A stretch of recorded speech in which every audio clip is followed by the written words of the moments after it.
Hi, I'm Anthony Wilson-Smith, President and CEO of Historica Canada. We run the Memory Project, connecting veterans and active serving members of the Canadian Forces with school and community groups to share their stories of service. I want to acknowledge that while this event is occurring virtually, Historica Canada's office is on the territory of the Mississaugas of the Credit, covered by Treaty 13, and traditional lands of the Haudenosaunee and Wendat. And now I'd like to welcome all of you, starting with our distinguished host and panel, and turn you over to my colleague, Mara Goldberg-Potch. Hello and welcome to the Memory Project's Korean War panel, moderated by award-winning author, journalist, and radio host Carol Off, who you might know as the former host of CBC's As It Happens. Our panelist today served with the Canadian Armed Forces during the Korean War, often called the Forgotten War, which started 75 years ago in 1950. Petty Officer Second Class retired Ron Foyle spent 5 years in the Canadian Navy, where he served a 14-month tour in Korea aboard the Canadian destroyer HMCS Haida.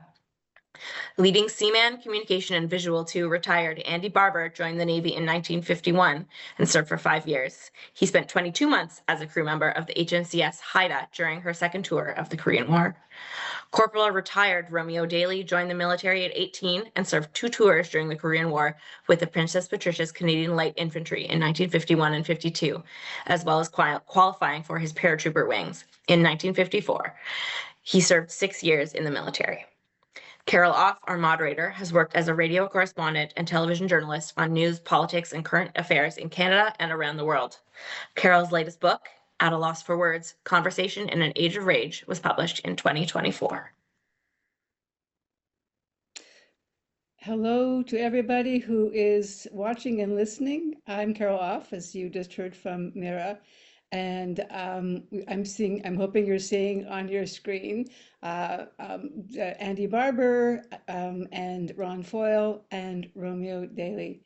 And I just want to say, first of all, before we begin, for me, what an honor it is to be speaking with the three of you. And thank you for joining us, and thank you immensely for your service. And we're going to talk more about what that was and why it mattered. But that's my first words. I want to say thank you to you. Thank you. You're welcome. So I want to, first of all, just begin with each of you. If you can give us a sense of when we think about the war in Korea, when you go back to that time, what's perhaps the first thought or the most important memory that comes to mind? And I want to start with Ron, if I can. Yeah, I guess I actually at the time when the call went out in 1951 for volunteers to go to Korea, I was working on a small 3-man tugboat on the west coast of Vancouver Island, west coast of British Columbia, sailing up and down the coast. And I first of all saw it as an opportunity to get onto a larger ship, actually. But you know, at the moment when I joined and the call went out, I thought that the South Korea had gone through hell with a whole bunch of things, because the occupation from the Japanese for so many years, and then the war, and then the split up of Korea into the north and the south, and then all of a sudden been invaded by the North, the communist North, to overtake them and overrun the U.S. forces that were stationed there. That I thought there was an opportunity to do something, and you know, I was living on my own at the time and 17 years old, so I thought, well, I'll give it a shot, and so I joined the Navy and volunteered to go to Korea. Oh, great story. And I'll ask Andy Barber to tell us your thoughts or your sort of initial reaction when you think about it. First of all, I was told I was going to Korea. I was aboard a Quebec cruiser, HMCS Quebec. We were doing naval exercises off the coast of Norway. And then went down to a smaller ship called HMCS Haida. It was at the Queen Elizabeth, shall I say, the coronation of Queen Elizabeth II. And it was at that time they were looking for people to go to Korea, especially a big experienced crew.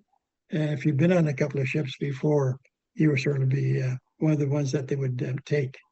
And so I never had any concept of what Korea was, what the war was, because my mind as a 18-year-old, going on 18-year-old really, my mind was basically on the other two ships I was on and the other two assignments I was on.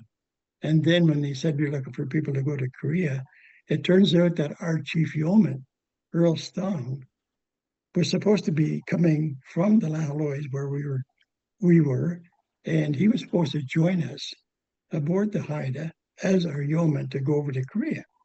But he got bumped by another fellow by the name of Barney Roberge, and Barney had more seniority or whatever. So it turns out that I had no concept of the Korean War at that time, other than listening to people talk about it, etc. So yeah, my first impression of Korea was, where the heck are we going? And it didn't matter because I was on a ship and it was going where it was going, and that was it. Gosh, you were so young. Romeo, what comes to mind for you? Well, I turned 18 in May of 1950. The Korea War started in June 1950, and I was doing a butchering trade in Toronto at the time. And when they called for volunteers, I walked down the street to the recruiting center, and I joined the Army in August of 1950. I had never heard of Korea. So when I joined, first of all, I wanted to join the Air Force. I couldn't do it. I was colorblind, but I did 5 years in the Sea Cadets. They wanted me to go in the Navy, but my second choice was I wanted to be a paratrooper. And the only way to be a paratrooper, you had to join one of the 3 regiments that had a parachute battalion. So they sent me to Calgary to the Princess Patricia's. And although I didn't do my jump training right away, I did combat infantry training and went to Wainwright, Alberta. And in April of 1951, they called me in and they said, you'll be turning 19 in May the 21st. You had to, at that time, you had to be 19 to go to Korea. I didn't lie about my age. They said, if you want to go, we got a draft going. You'll turn 19 on the ship on the way over to Korea. And that's at 3 days out of Japan, Yokohama, Japan. I turned 19, and that started my service for Korea. From there, we took a speedo train and went down to Sasebo, Japan. Got aboard a Japanese ship that took us over to Busan, Korea. And that was my first thought of what Korea was. Later in my remarks, I will tell you my feelings of what I seen and what I did. I'm really looking forward to hearing that. And but I just can't keep thinking of the 3 of you at that age. I'm sure you all felt quite grown up, but I have kids in my family, teenagers of that age, and what an extraordinary thing. I was going to do one thing for people, just because Mira mentioned this is the forgotten war in so many ways. I just want to set the stage for people. 1950, this is the Second World War is past. The Cold War is just beginning. We have a situation where the Japanese and the Russians have withdrawn from the Korean Peninsula. And so the communist North and the Democrat South are, we hope, are stable. And then North Korea suddenly invades South Korea and pushes the South Korean army almost into the sea before we arrive. And what happens is that the newly formed United Nations, just in its infancy at this point, just finding its sea legs, it is tasked with finding a way to push back for South Korea. And so the Canadian Army Special Force, which was established just for this purpose, is formed in August 1950. And shortly after that, we begin the stories and the events that you were all part of. So just a very, very important moment in the history of the world, and you were there. So I just want to start with experiences of those who are in the Navy, which is Ron and Andy. And I'll start with you, with Ron.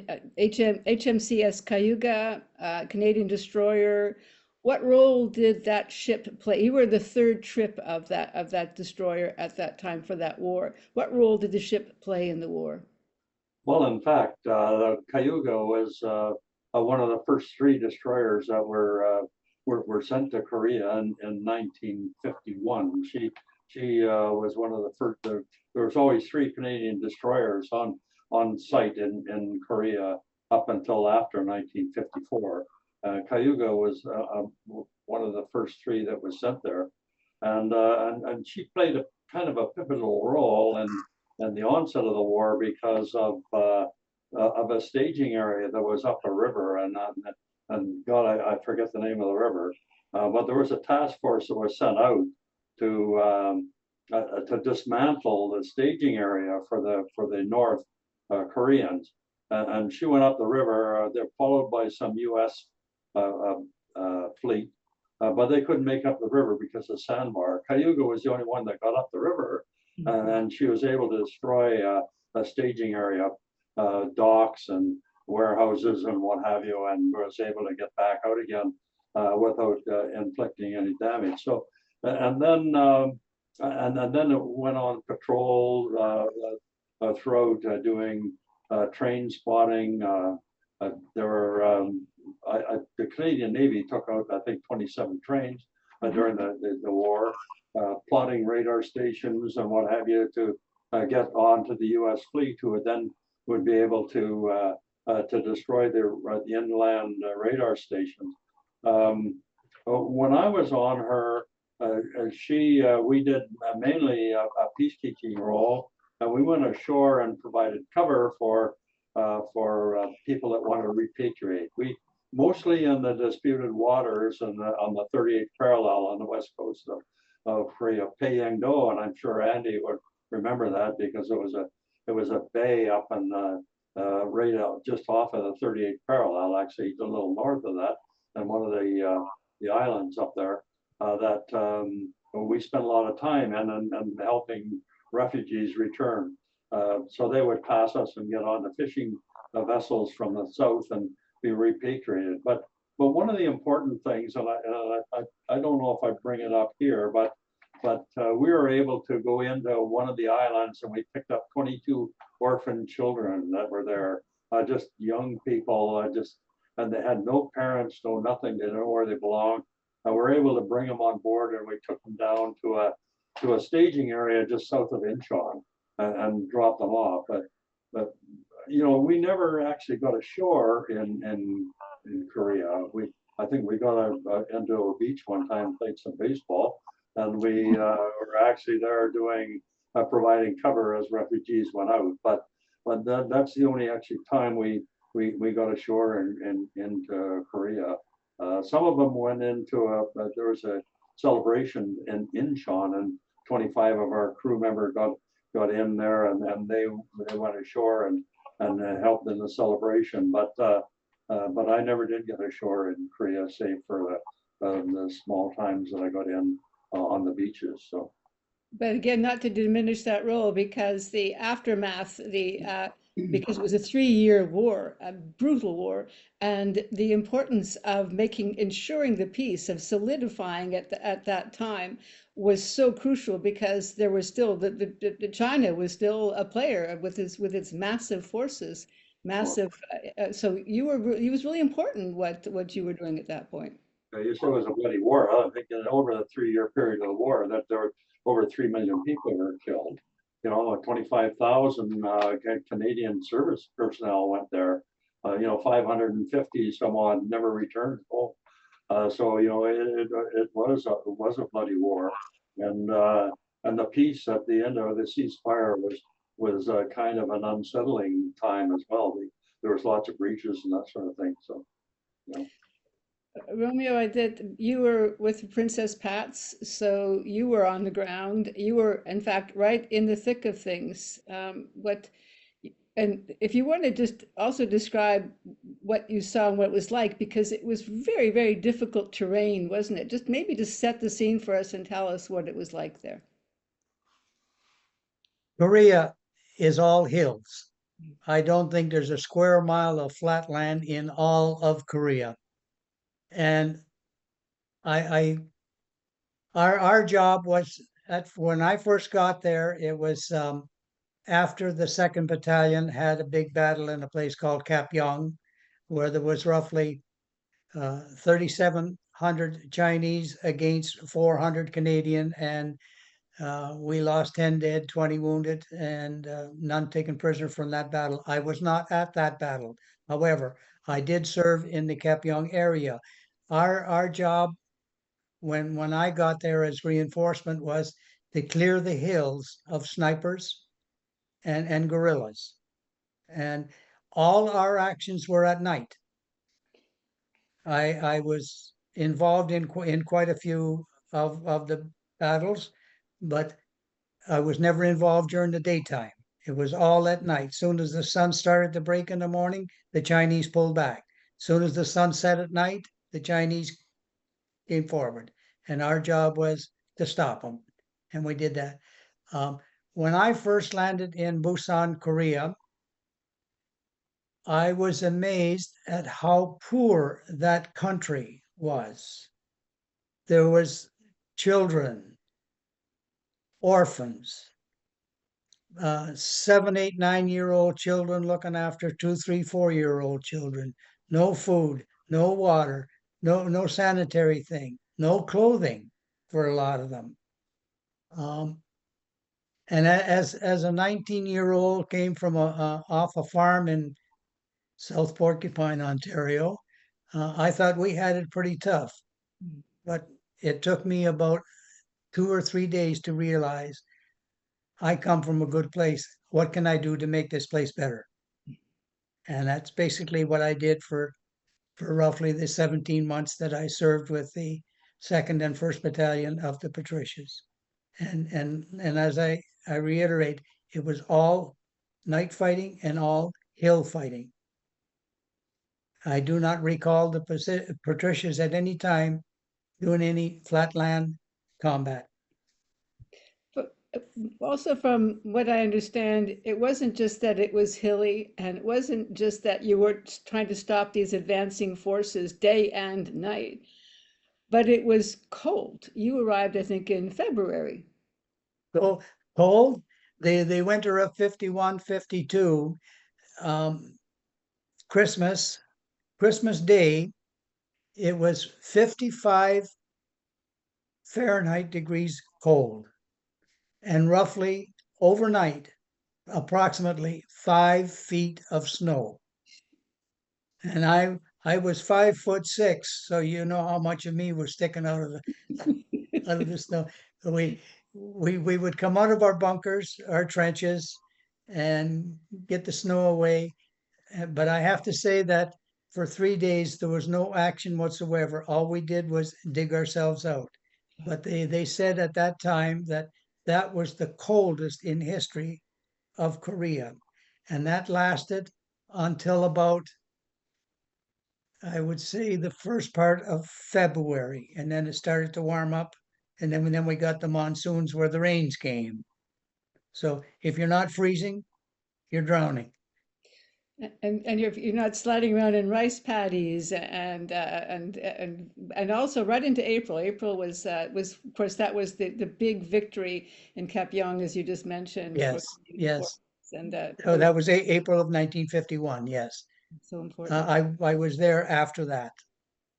I just want to speak a bit about just the mood and the general sense among your colleagues, because there were regular forces involved, as well as a number of people who volunteered, as the three of you obviously wanted to be there. You wanted to be there. It wasn't just that you happened to have been in the military and got assigned.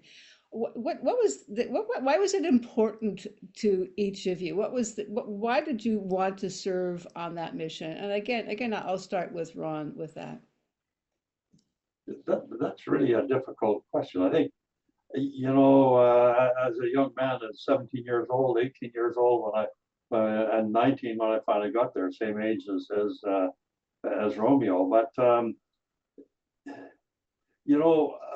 I guess you kind of had a sense of duty, and once you joined and you're part of the ship, and then you joined in with other nations into Sasebo Harbor. We kind of related more to the New Zealanders, Australians, but that were there. But it seemed to me that you felt just a sense of duty. You were there, you volunteered, you're going to be there, and we're going to do the best, make the best of this, and do whatever we can to help, I guess. And Romeo goes on to say about the orphan children, and I say that still touches my heart when we picked up these kids, because exactly right, they had no training as far as sanitary things. They had limited. They didn't eat. They didn't drink. They didn't know how to use the washrooms and things like that. So it was kind of a difficult time, but it I think it just cemented the fact that we're there. We have a duty to perform. We want to do it, and these people need our help, and we're going to give it to them. So Ron, just to carry on with that, you may have gone because you want to be part of something, maybe a sense of adventure. You were a young person, but did you find that once you got there, once you had those experiences, once you saw what role you were playing and what conditions were there, did it change for you? Did you feel your sense of what your role was and the importance? Did it change? Well, yeah, it did, and I think.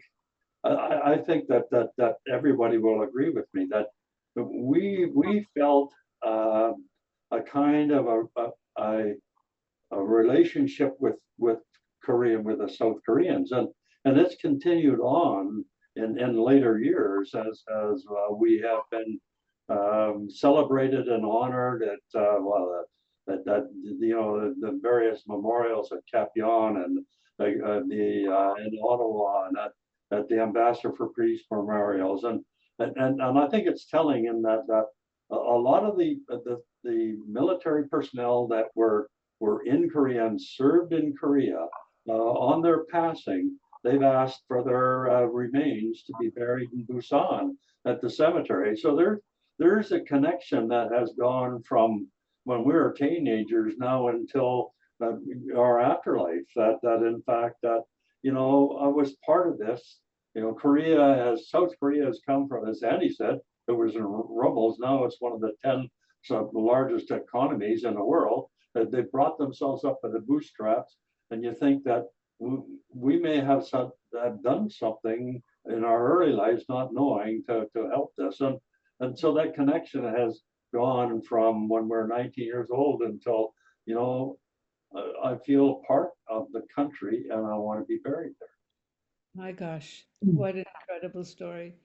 I'll turn to Andy for that too. The importance, what was important to you about serving there? Well, first of all, again, as Ron said, it was an experience that we're being exposed to. When you're over in Korea aboard a ship, we had 250 crew members. Mm-hmm. And even though we were in Korea on a mission and we understood to a certain extent what we were doing, you were basically really working for the guy beside you. You were like a chain. The weakest link was going to cause you some, aggravation if you didn't pull together. So over in Korea, a couple of things I'd like to bring up in Ron's remarks. Where the Kyuga went was a place called Chinamampo, and it was the storage marshalling area for the communists, which was going to be overrun. And so it went up the Han River, by the way, and one of our navigator aboard HMCS Haida, received the Distinguished Service Medal and mentioned in dispatches. He made approximately 1,200 fixes, that is, changes of course. But going back to the reason for being over in Korea, as I got there and as I saw what was going on, it suddenly registered that you're here, you're in a ship, you're doing fairly well, you come from a fairly good family in Canada, and look what's here. And one of the, I was just like, sort of like taken aback, seeing dead bodies in the water. It could have been fishermen, it could have been communist troops, we didn't know. That together with the fact that when I mentioned to my daughter one time, because our job over there was to go from island to island to make sure there's no buildup of communist troops or guns. And I mentioned to my daughter one time, I said, I didn't do a lot over in Korea. I mean, I'm no hero. And she said, Dad, you don't know how many lives you saved by just being there. And people seeing that large ship and turning around and going back and not causing any aggravation. And that sort of caught me.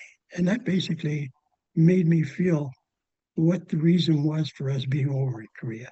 And you're going back, as Ron said about the orphanages and the children, there's a bit of humor sometimes. We used to go ashore. There was a Salvation Army chaplain that was there, had the orphanage, even when the Japanese were there. And we were there. We used to bring guys with guitars, and we'd pass the hat and get a few bucks. And we always bring whatever we could from the ship. And when we were leaving, as Ron said, and as Romeo said, the children had no clothes. Some were going around bare naked. Other ones were going around with the flour sacks with the sleeves cut out, just so they could have something to put on. So he said to us, by the way, fellas, when you write home for your next care package or whatever, would you mind asking your family for some baby clothes? So in those days, and Ron will recall this, you got a little piece of sort of like tissue paper that you wrote home on. And of course, that was usually to write to your parents and say, please send money or please send 10. We call it the PST letter. But at the bottom, I put on, and by the way, could you send some baby clothes? And when I got home, my mother and father were looking at me, and they said, about that letter you sent us. Oh, no, I said, you got nothing to do with me getting any trouble over there. No. I said, that was for the orphanage, for the children. They thought that I had got myself to a bit of jackpot over there, but the answer was no. But going back to the reason for being there is the reason that most Canadians were brought up as, to help other people. And I say this at the ceremonies I go to for citizenship ceremonies I participate in. And I tell them, we're brought from the time we were on our father and mother's knee to help the person next to us, be our own family or be other people within our neighbors and so on and so forth. So that was my feeling when I got over there and I saw the drastic situation was over there. I was at that time then inspired, motivated to do as much as I could to help the people over there. And I've stayed in touch through Hugh Young Jones and through Senator Martin, going to different ceremonies and making presentations to children in school. And I bring this up about the immense poverty that was over there. And there was something quite, I really was an eye-opener. I went from a smart aleck little 17, going on 18-year-old, and then Navy certainly straightened me out. But when I got to Korea, that really straightened me out. One of the things I want to mention, as opposed to Rod, who was in this as a soaker, I was up in the after bridge with the flag deck. That was my job. And I remember quite succinctly the first time we went to go anchor off of Pyongyang-do, that I thought, what the heck is that smell? And it was a combination of dead bodies, mind you. But I found out after that the people in Korea, the way they actually put manure in their gardens. They only had two different industries over there, either fishing or agriculture, and they used to use their human feces to cultivate the gardens. So we got used to it after a while. But for about 5 or 6 kilometers out, as you're going in, this little thing wafted across your deck, and you thought, "Oh God, here we go again." But you got used to it. But yeah, the whole reason for being over there, as my daughter said, if we weren't there, can you imagine how people would have been killed, and maybe that war would have started again? I think we've lost Romeo temporarily, so I'll just until I can ask him the same questions. I'll continue with both of you, because what I'm hearing is the degree to which once you got there, once you were part of the action, once you were in the thick of it, it changed you. You went for one reason, then once you got there, you had obviously an epiphany, an understanding of something, that you were part of something really large. And is that Ron, is that accurate? Well, yeah, I made a note, and I said, I didn't know if I felt I was doing something for future generations. But I did feel that we were doing something for the present generation. So, I don't know as a teenager if you think too much about the future and what have you. But at that time, you're kind of in the present kind of thing, and you see the devastation and what's happening, and so you're helping them, not knowing that in fact by helping them that in fact it's going to help the future generation. So that my note to myself was, I don't know that personally I was thinking too much about the future, but I was thinking more about the present. We have Romeo back again, and then Romeo, we were just talking with Andy and Ron about what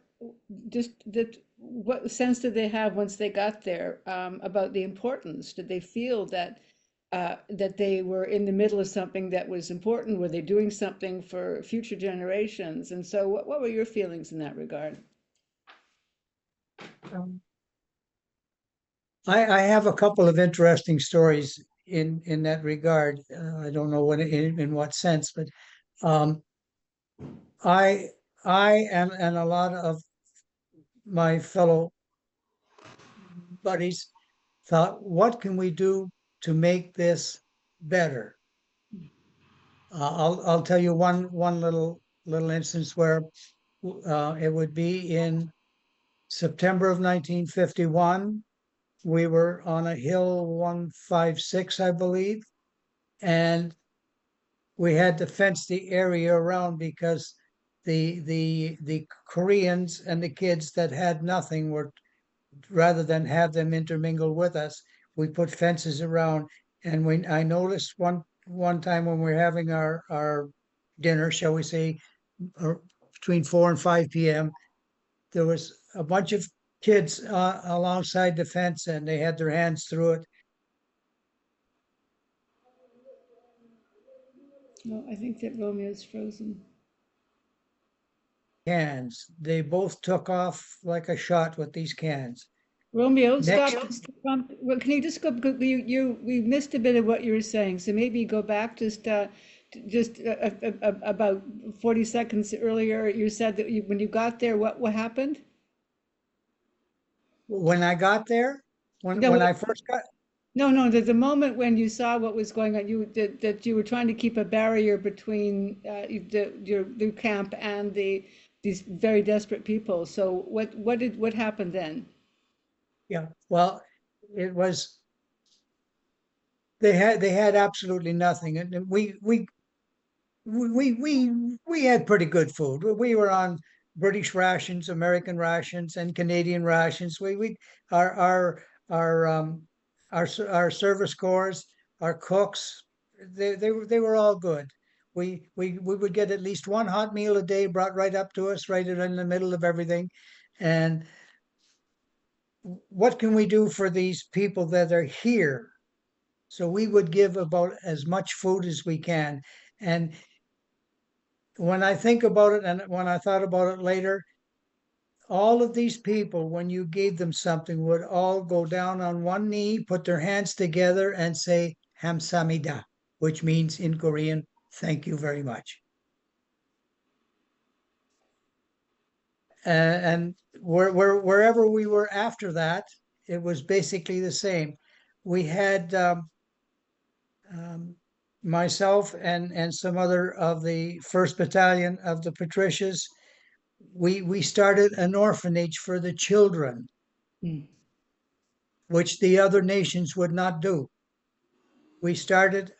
There was two Catholic nuns there, and they started a place for girls and women, which the other nations did not do. And even today, we still sponsor orphanage for the children, which are all mixed up today, and homes for the girls. When I was asked this question a year ago, what do I think of Korea today from what you did while you were there?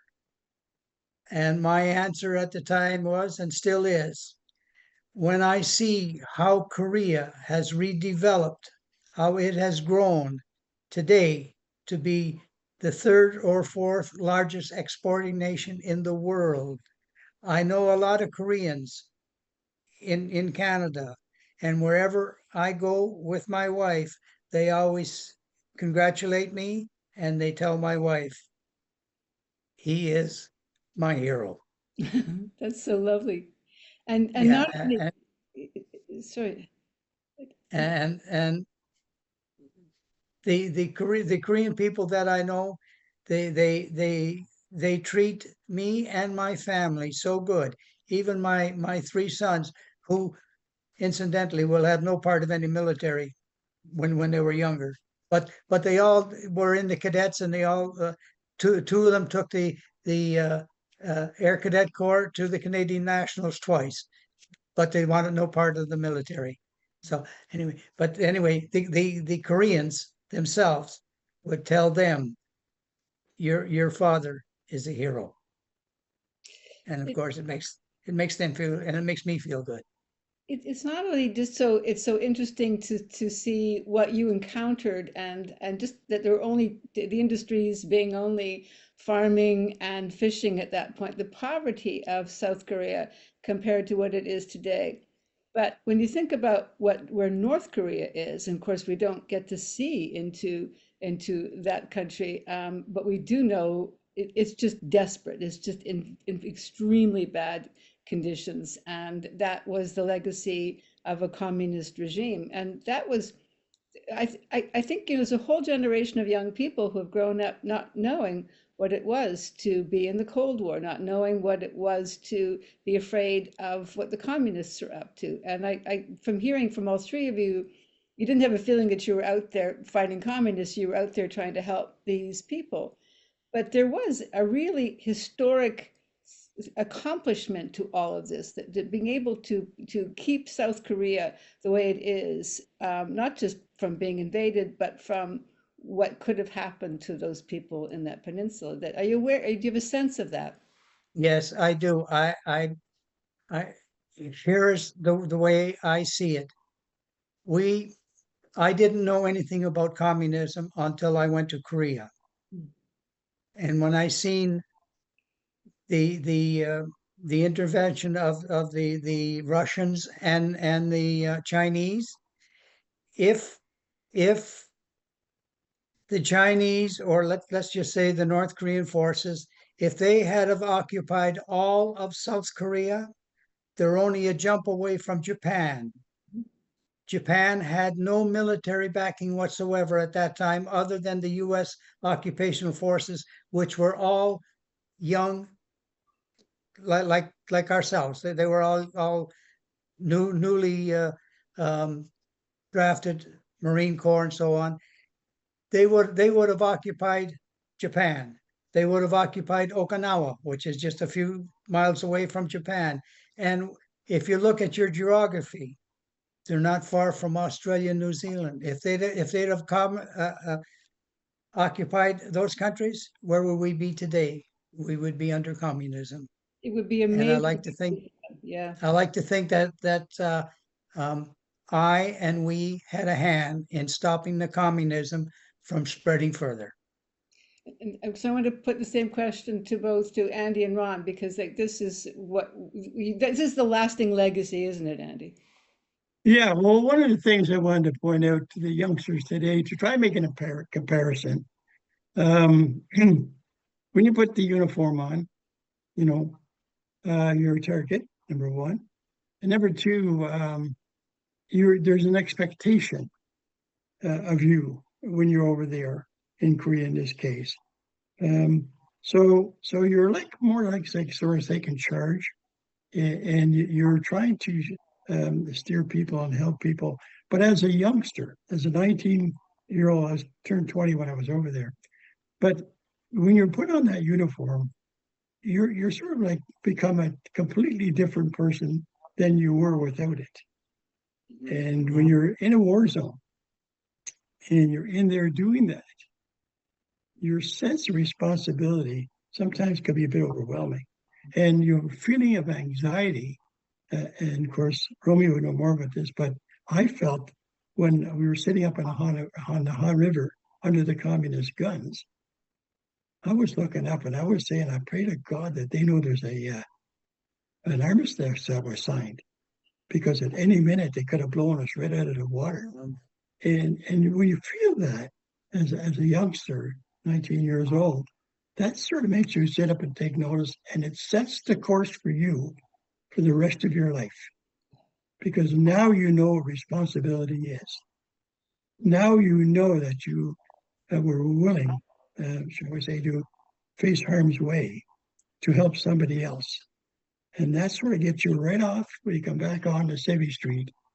That sort of gets you right into your course in life, because now you feel confident. Now you know you've been there. Now you know that no matter what happens in life, you can overcome it to a certain extent, unless you become addiction or something like that. But in essence, that's the comparison from a regular 19-year-old kid that I was, an 18-year-old kid going over there, becoming 19 over there, and facing people that wanted to kill you. And boy, that feeling of anxiety and how you manage through it, that's how you spend the rest of your life with your family and your friends and other people, your co-workers and everything else. That sense of duty, that sense of responsibility is usually there. And they don't have to call upon you. They don't have to encourage you to do it. It's right there. There's nothing you can do about it. It just comes out of you. But I'm also hearing the sense of accomplishment, because when you realize what Canadian forces with the UN forces did to push back the North Koreans with the Chinese army then now involved, to push them back and then to hold the line, and Ron, that was the role that you were playing, to hold the line, to hold the peace.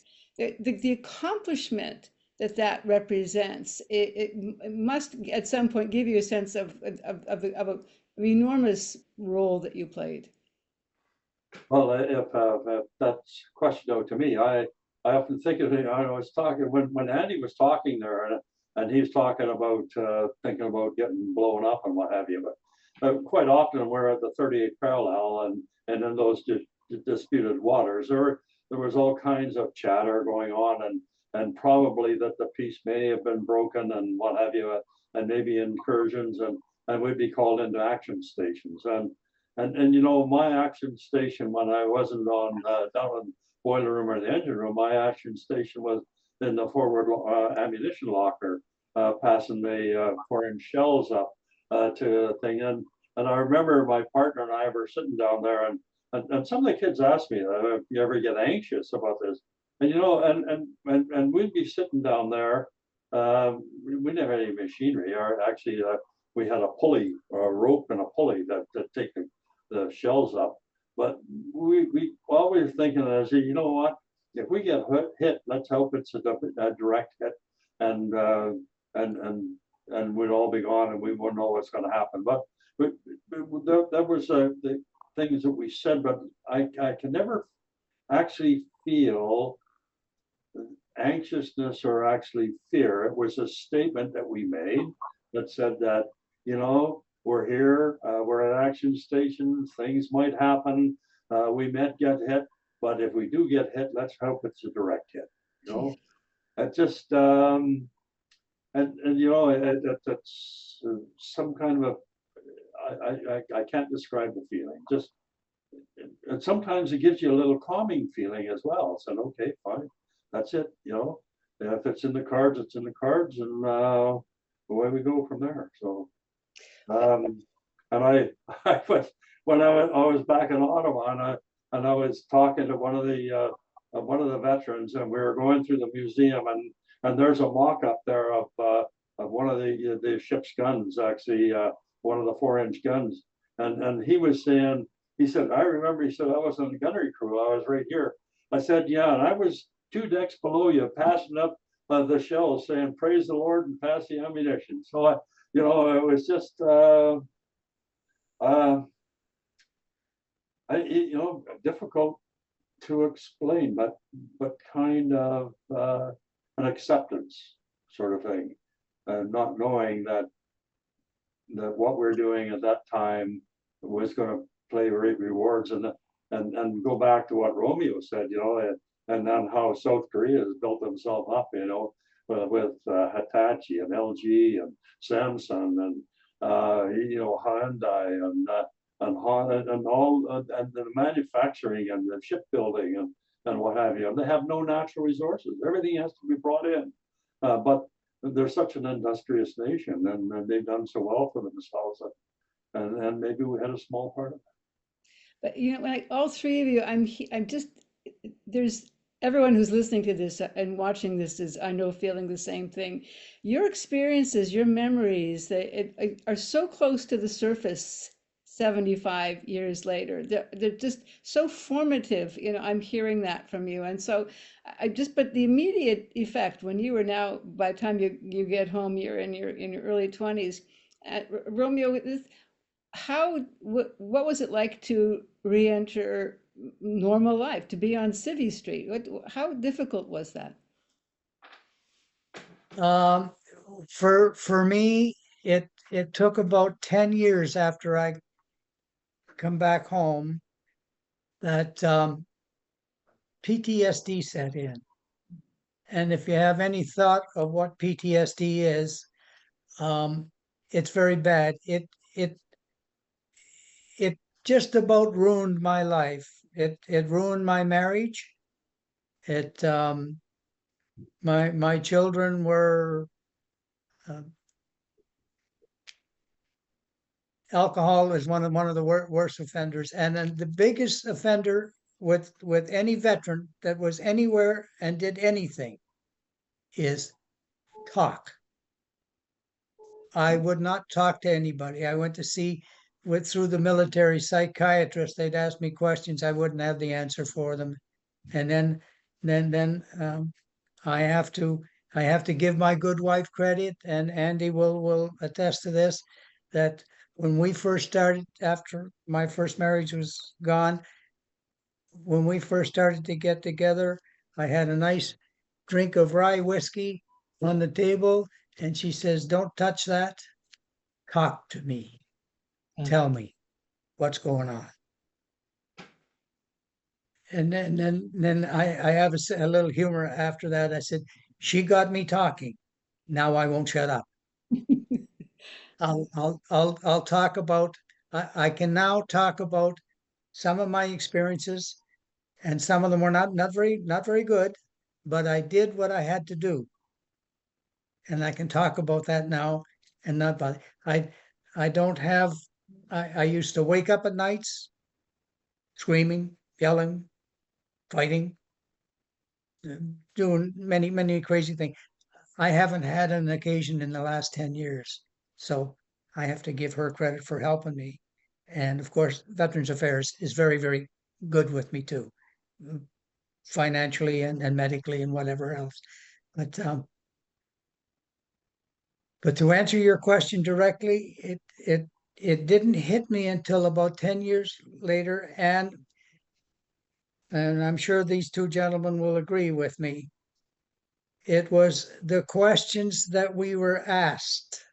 That was not a war. That was a police action. Well, you tell my 516 buddies that's lying over there. You tell people like me it was not a war. Well, why was I there? I couldn't shoot fast enough. And I can honestly say one thing, that all the involvements that I was in Korea, never once did I ever feel that I was going to get killed. But like Ron said, in the back of my mind, it would say, if you're going to, I hope it's a direct shot. Because But you did get wounded. Oh, yes. I did get wounded, but a Chinese hand grenade exploded right in front of me, and I was laying down, and it cut my face all to hell, and I was bleeding like crazy. I got to give the medics credit. They came down. They picked me up in the middle of gunfire and took me up to the top of the hill where there was a helicopter waiting me, took me to a hospital in South Korea, in Weijambu. And if I may, you ever watched the program MASH on TV? That was the hospital I was taken to, MASH 4077 in Weijambu, Korea. I was the first Canadian soldier that was treated there. But I can honestly say I never seen a clinger. I never met hot lips. but they did what they had to do. And if you were looking at me closely, you could see the scars. They were experimenting with plastic surgery. I had cuts here, and down my face. And even my family doctor today cannot see some of the scars. Amazing. That's how good they were. Go ahead. No, I'm just gonna, as I can see that both Ron and Andy have something to say, but before I get them to say what the reentry was to civilian life, I just want to thank you immensely for your answer. That's the generosity of that, because it's taken a long time before those who served have been able to talk about those experiences and to get a proper reception from the Canadian Forces. And but I know how important it is for all of us to know about that and not to keep that inside. And so I just want to thank you so much for giving us that generous answer. And then I'll ask Andy and Ron to respond. Well, go ahead, Ron. Go ahead, Ron. Oh, okay. Age before beauty, here. It's just, yeah. When I got out after 5 years, I got out and I joined the Vancouver Police Department after about 6 months after I got out. So what I missed mostly was the camaraderie, the shipmates, and what have you. So we, but I kept in touch with most of them.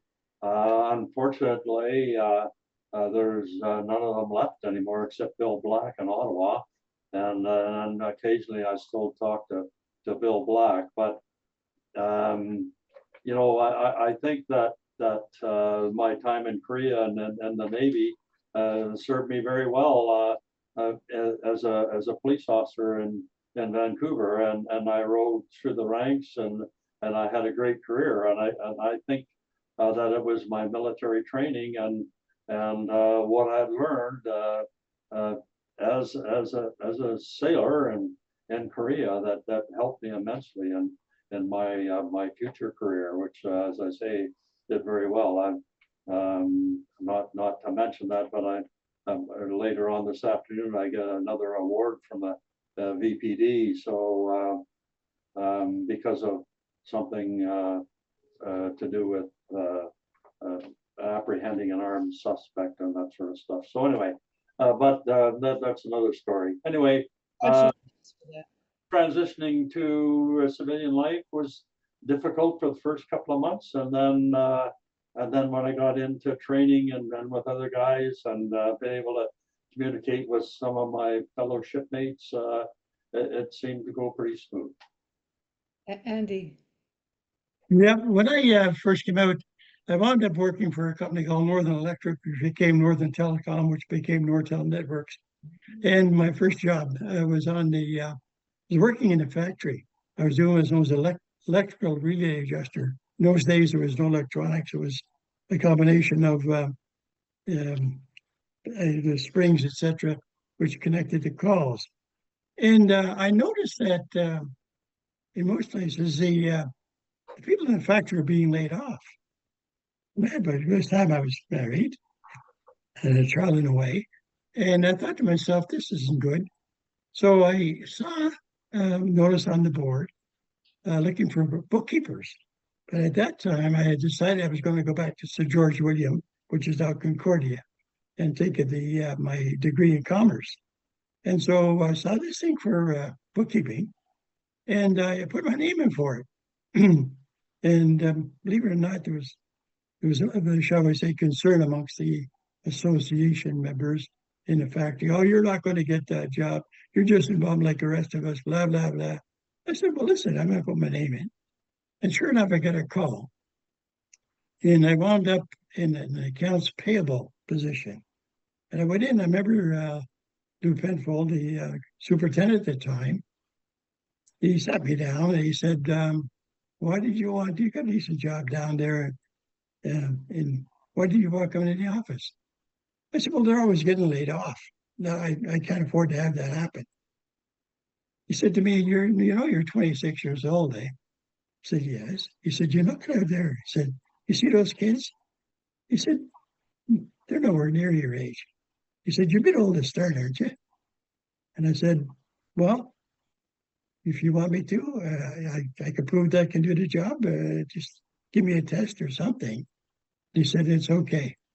He said, I spoke to the supervisor, which was a friend Eddie Gillespie, and he had been on HMCS Granby, a Corvette in World War II.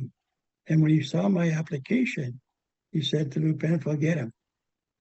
He said, there's a guy that's got discipline and drive.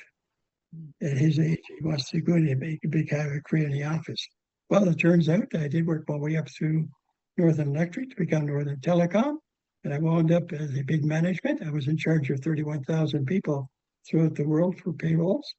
And I was also transferred over to doing sales and excise taxes at the time, federal sales tax.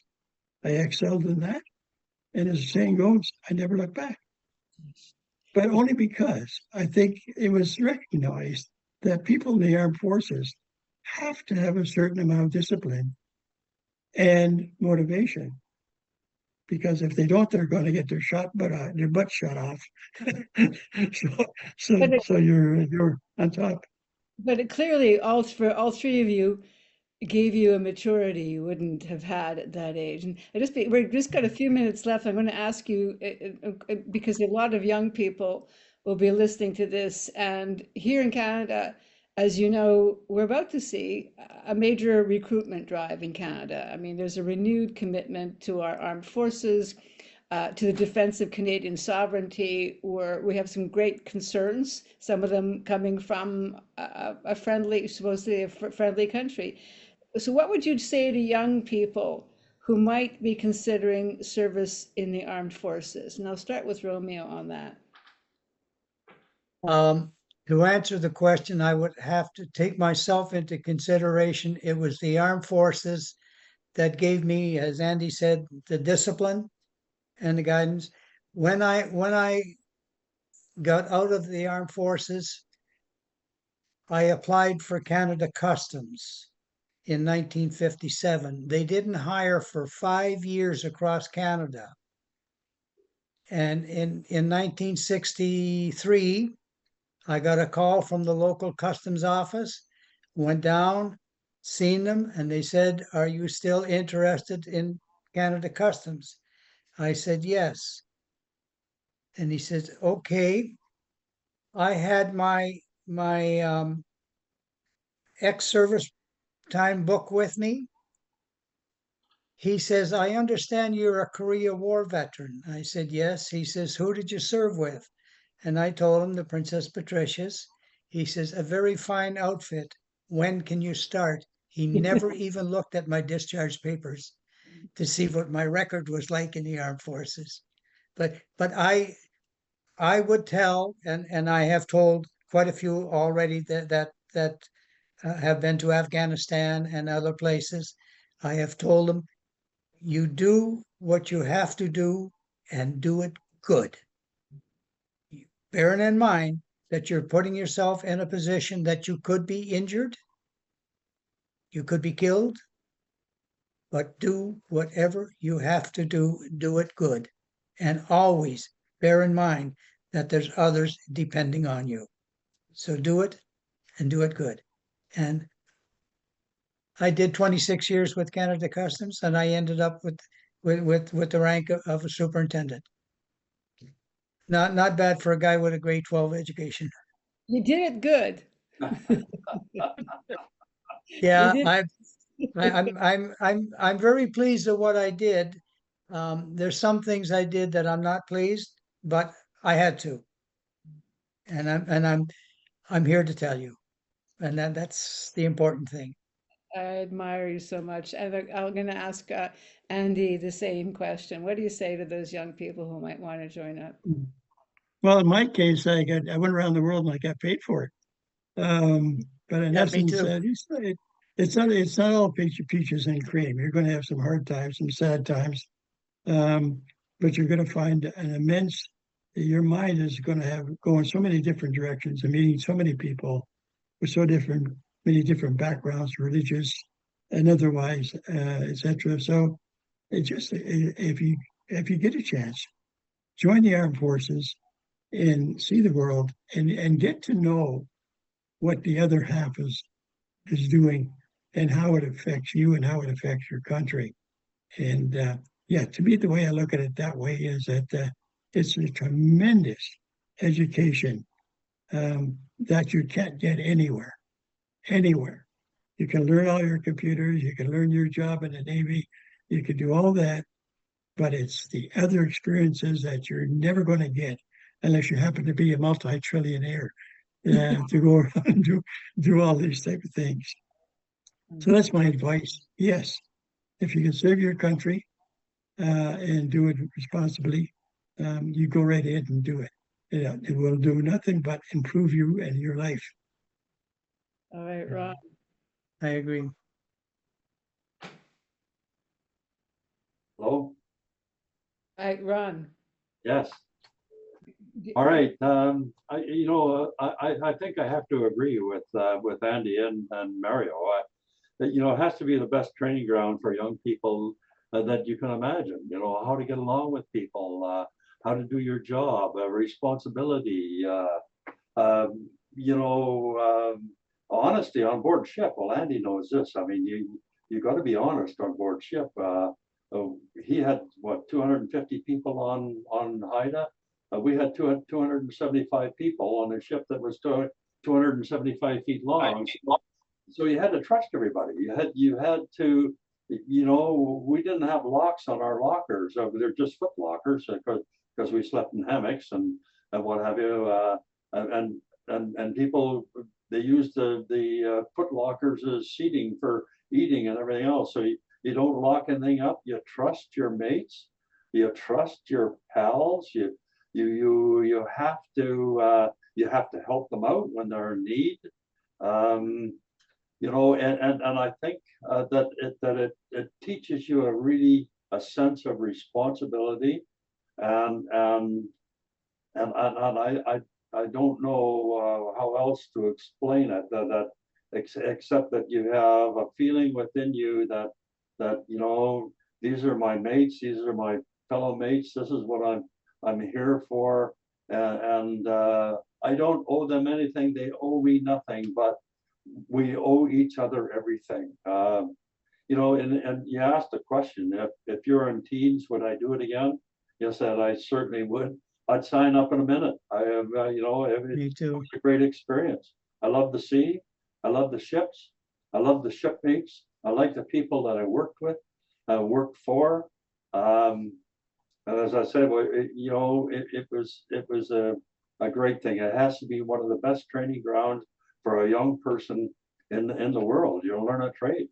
Mario's got it way over me. I got as far as grade 10, and yet I made pretty I did pretty well in my life. And a lot of the things that I learned and everything else was because of my time in the service. And I studied when I was in the service. I got promoted when I was in the service. Getting out after 5 years of petty officer second class, I thought was pretty good. And I retired as an inspector in the Vancouver Police Department in charge of over 100 guys and organized crime and that sort of stuff. So, you know, all of the training that I had in the Navy, I think, and through my basic training, and which was tough because I got into a lot of trouble, but nevertheless, it was great. And I think we missed that that's a great, story. it was a I'm great not gonna ask you foundation, to tell a us. great foundation for you, you know. Yeah. Well, listen, If I may add one thing, what Ron said about education. When I joined the Army, I had grade 8 education. In 6 years, the Armed Forces put me through school, and I got my grade 12 education. I sat in a high school in Niagara Falls, Ontario, and wrote my Ontario grade 12 education test and passed with flying colors, all because the Armed Forces taught me. And that was another thing that talking to the young cadets that I talked to. If you join the Armed Forces, if you want whatever you want to do, they will guide you through it. If you need more education, they will give it. But you have to be honest with yourself. And that's it. And thanks for reminding me of that. That if it wasn't for the Armed Forces, I would still be a farm boy with a grade 8 education. well, I think the greatest testimony to it is that all three of you would do it all again if you were kids, if you were in your late In a teens. heartbeat, no question. That's and we have to end it there. I just again want to say even more now at the end after I've heard all these remarkable stories and got to know the three of you so a little bit better, how much I admire you and how much I respect you and how grateful I am for what you did as young men so long ago. And you know, I'll just say it, you did it good. Thank Well, you. we're here.